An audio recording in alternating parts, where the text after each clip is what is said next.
Alors on a parlé professionnalisation au travers de témoignages, on a parlé également international, on va parler un petit peu aussi résultats professionnels.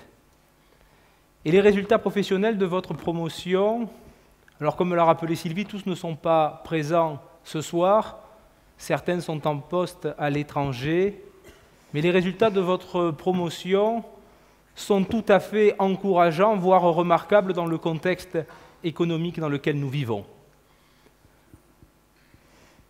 Le salaire moyen des diplômés du bachelor 2012 s'élève à 30 000 € bruts hors prime et je précise hors parité de pouvoir d'achat, notamment pour les 30% d'entre vous qui sont aujourd'hui à l'international.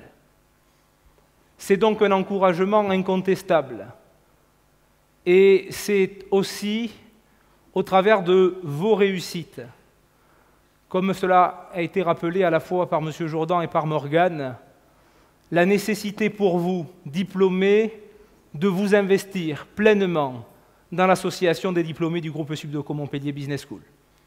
Alors son président est absent ce soir, mais il m'a demandé en tout cas de vous passer le message, engagez-vous, participez à cette action de réseau, notamment auprès de vos camarades plus jeunes qui sont aujourd'hui en première et en deuxième année, camarades qui attendront sans doute beaucoup de vous, des tuyaux bien sûr, mais aussi pourquoi pas le petit coup de main qui fait que l'on obtient un premier stage, que l'on obtient son année en entreprise. Ils attendront donc de beaucoup de vous et notamment beaucoup de votre sollicitude. Alors nous allons avoir un témoignage maintenant d'un diplômé du programme Master. C'est un groupe bien évidemment, c'est un étudiant que j'ai eu la chance d'avoir en cours. Il s'appelle Alexandre Gervais, il est aujourd'hui responsable de l'antenne Île-de-France de l'association des diplômés du groupe, et voilà ce qu'il a à vous dire.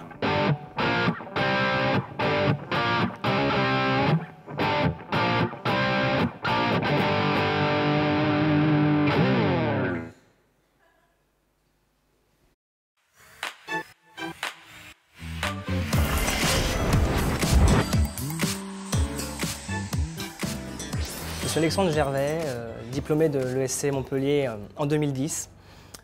Et je suis également responsable de l'antenne Île-de-France de l'association du groupe Subdeco Montpellier. Concrètement, être responsable de l'antenne Île-de-France, c'est de pouvoir organiser des événements le soir après le travail, aux alentours de 19 h, et venir rencontrer des gens de notre promotion, mais pas seulement, des gens des promotions précédentes, des gens qui sont déjà sur le marché de l'emploi, des recruteurs, des consultants, des gens des achats, du marketing, de la finance, et de pouvoir, autour d'un verre, passer un moment convivial, se retrouver, discuter, et voilà, envisager ensemble certaines opportunités. L'antenne Île-de-France aujourd'hui, c'est pas uniquement créer des événements festifs, des after-work, c'est également pouvoir se rencontrer autour de thématiques qui peuvent intéresser tout à chacun. Chacun d'entre vous aujourd'hui peut s'interroger sur la pertinence de son profil numérique sur les réseaux sociaux. Omendengni Tsai Bali. Alors traduction? On vous attend à Paris. Voilà. Merci à Alexandre et vous voyez ce qu'il reste à faire. Alors je vais passer la parole à Sylvie. Je crois que tu oublies une vidéo. Car je crois que nous avons effectivement une vidéo, et c'est une vidéo qui rappellera certainement beaucoup de souvenirs à un certain nombre d'entre vous.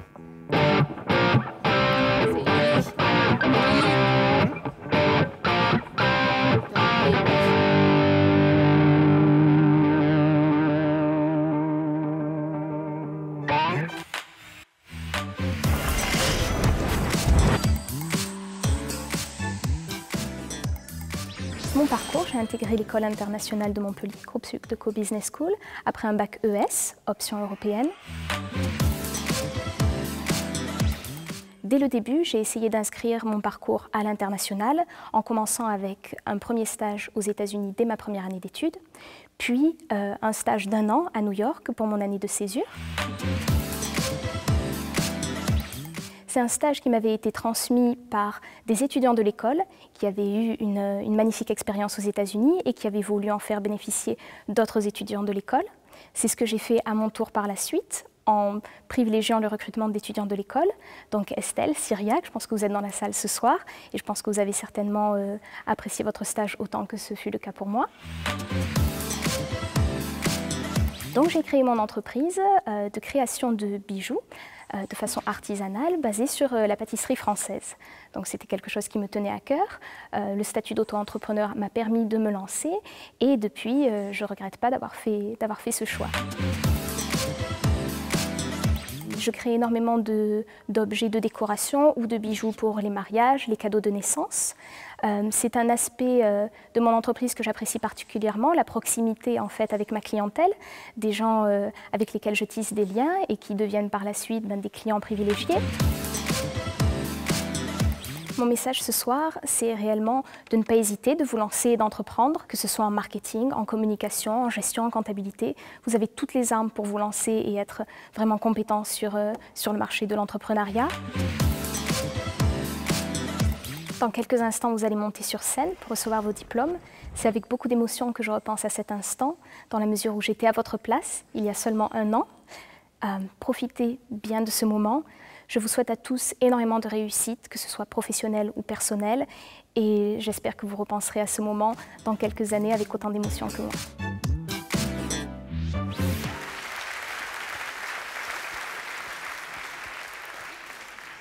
Cyriaque, Estelle, effectivement, ce petit message vous était tout particulièrement destiné. Alors, on a parlé effectivement entreprise. Le cas d'Émilie, qui est une diplômée que je connais bien et que j'apprécie infiniment, est d'autant plus intéressant qu'elle a fait non seulement le choix de l'international, qu'elle avait été recrutée en avril 2011, c'est-à-dire 6 mois avant l'obtention de son bachelor en Grande-Bretagne, à Londres, et qu'elle a fait le choix, c'est un choix courageux, éminemment courageux, de la création d'entreprise. Je crois qu'on peut la féliciter et l'applaudir doublement.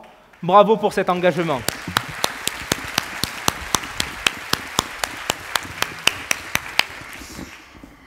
Alors maintenant, il va y avoir une petite transition donc, de ce que Lionel vous a dit tout à l'heure. Quelques petits souvenirs.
Alors vous pourrez le constater, on a fait dans le très soft. Eu égard à la présence de vos parents, parfois grands-parents, on est resté dans le politiquement très correct. Alors nous allons passer maintenant au moment le plus symbolique et le plus important de cette cérémonie, la remise des bachelors aux étudiants, car vous êtes encore étudiants, très très bientôt diplômés. En ma qualité d'enseignant, de directeur, je voudrais confirmer ce que Sylvie a pu déclamer sous forme d'anecdote. Vous n'avez pas été toujours une promotion facile, mais attachante, ça c'est incontestable. Je pense que parmi vous, certains se souviennent des stigmates laissés par le cours d'histoire des religions, qui fut pour certains d'entre vous, et histoire de pasticher La Fontaine, un chemin montant, caillouteux, malaisé. J'espère que vous n'en conserverez pas de trop mauvais souvenirs. En tout cas, je suis, et l'ensemble des personnels, enseignants, administratifs du groupe, très heureux et très fiers pour vous, pour cette réussite, qui est aussi, et j'aurai une pensée particulière pour vos parents, qui avaient fait le choix de nous confier la formation académique, personnelle et professionnelle de vos enfants. Chers parents, soyez-en infiniment remerciés. Ce soir, la réussite de vos enfants, elle est incontestablement aussi un peu la vôtre. En tout cas, toutes mes félicitations et je repasse la parole à Sylvie.